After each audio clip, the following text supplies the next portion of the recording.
जय छठी माता। मैं एक छठ माता का कथा सुनाने जा रही हूँ। इस कथा को पूरा सुनिए और जानिए।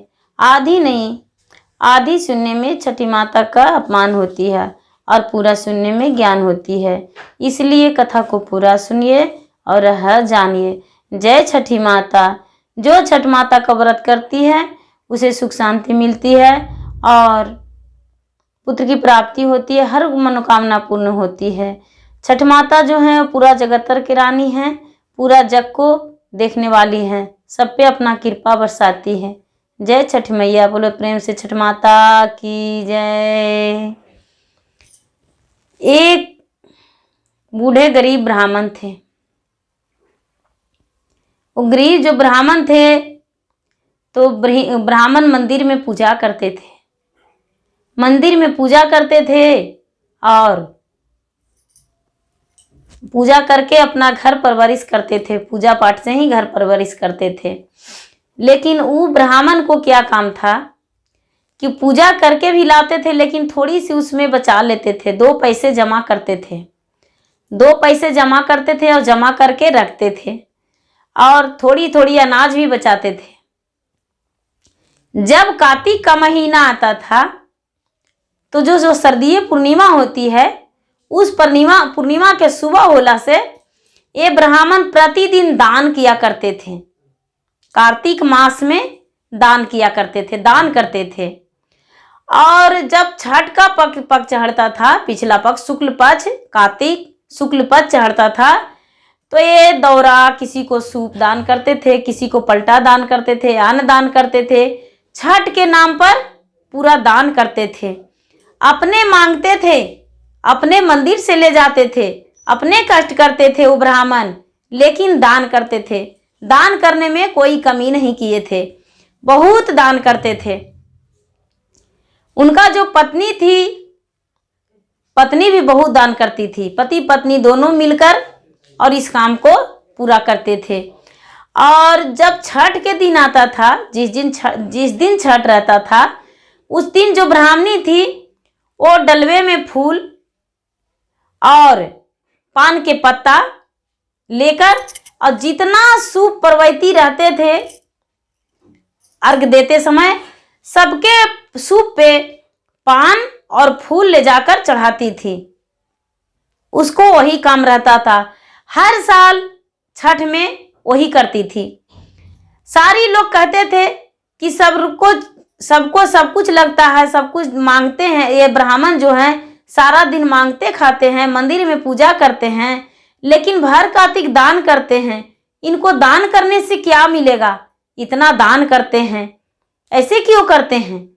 लेकिन वो ब्राह्मण जो थे, वो ब्राह्मण का किसी का कहने से कोई फर्क नहीं पड़ता था। लेकिन वो ब्राह्मण जो थे वो निसंतान थे, उनका कोई संतान नहीं था। वो बेचारे अनाथ थे, सिर्फ पति पत्नी ही थे। दोनों पति पत्नी थे। वो सूर्यदेव जो थे, सूर्यदेव से यही मन्नत करते थे छठ माता से कि हे छठ माता, हम आपके व्रत में इतना दान करते हैं, लेकिन बस मेरा कृपा यही कीजिएगा कि मेरा मृत्यु अच्छा तरीका से हो जाए, किसी को हम ताने ना सहें। कैसे कि मेरा पुत्र नहीं है तो मेरा सेवा कौन करेगा? ये जो ब्राह्मण थे और उनकी पत्नी थी, दोनों का मृत्यु एक ही दिन हो गया।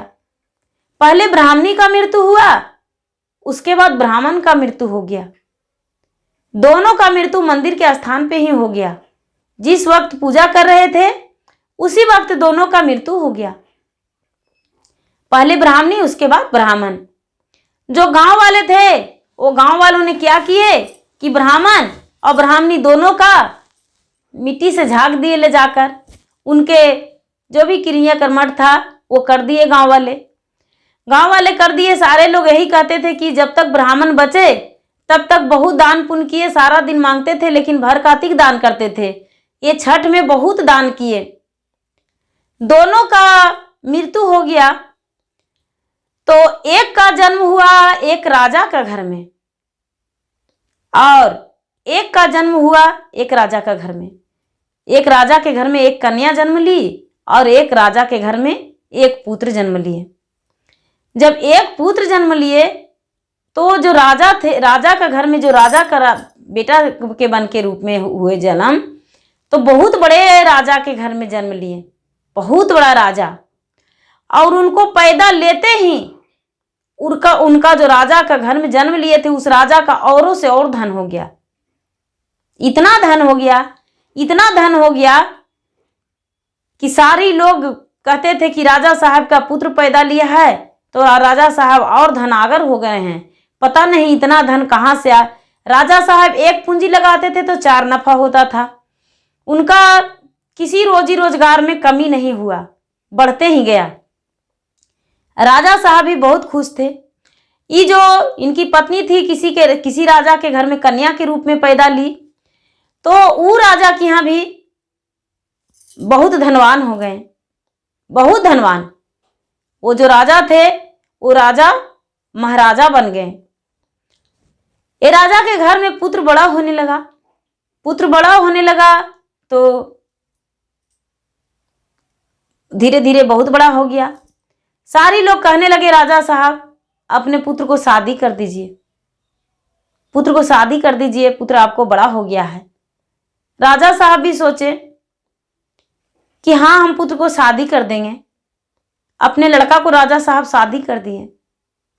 राजा साहब शादी कर दिए और उसी लड़की से शादी हुआ जो पहला जन्म में एक ब्राह्मण ब्राह्मणी थी और दूसरा जन्म में एक राजा के घर में बेटी का रूप में हुए, एक राजा का घर में बेटा का रूप में। दोनों अलग अलग राजा के घर में जन्म लिए थे।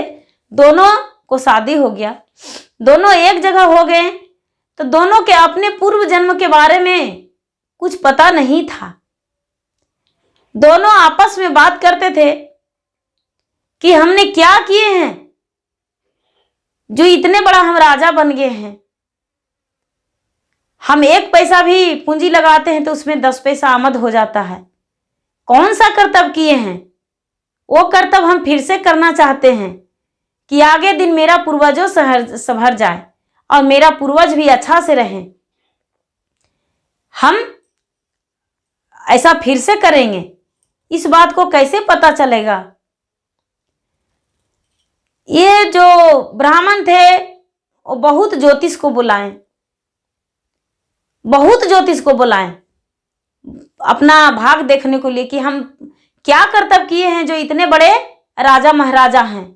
कुछ ना कुछ तो हम किए होंगे अच्छा, तब तो इतना बड़ा धनवान हम बन गए हैं, पुत्रवान बन गए हैं। मेरा पुत्र भी है, मेरा पुत्री भी है, मेरा घर परिवार सारा संसार है, सब कुछ है, मेरा घर में किसी चीज का कमी नहीं है। सारा नगर में इतना धन संपत्ति बांटते हैं, उसके बाद भी मेरा किसी चीज का कमी नहीं होता है। कुछ तो हम अच्छा कर्तव्य किए होंगे। राजा साहब एक दिन गंगा जी में जल लेकर खड़ी हो गए। कोई ज्योतिष इनके बारे में नहीं बता पाए। एक दिन गंगा जी में जल लेकर खड़ी हो गए और खड़ी होकर अब भगवान के सामने हाथ उठाकर जल लेकर और कहने लगे कि हे सूर्य देव, सारी संसार में हम सब ज्योतिषियों को बुलाएं, लेकिन मेरा इस बारे में कोई नहीं बताया कि हम क्या कर्तव्य किए हैं जो इतने बड़े राजा हैं। हे सूर्य भगवान, मुझे ज्ञान दीजिए कि वैसा कर्तव्य हम फिर से करें कि मेरा आगे का और बढ़े, मेरा संतान का भी संतान हो, मेरा संतान का भी उस संतान का भी संतान हो, कोई मेरा राज में, मेरा खानदान में दुखी नहीं रहे। मेरा ऐसा ज्ञान दीजिए। जब जल लेकर राजा पूरा गंगा जी में खड़ी रह गए, पूरा दिन रह गए, रात रह गए, तो सूर्य भगवान सोचते हैं कि यदि हम इसको दर्शन नहीं देंगे तो ये तो राजा भूखी प्यासी जल में अपना प्राण दे देगा। इतना बड़ा राजा होते हुए भी इसका अभिमान नहीं है, इसको लव और ज्ञान यही है कि हम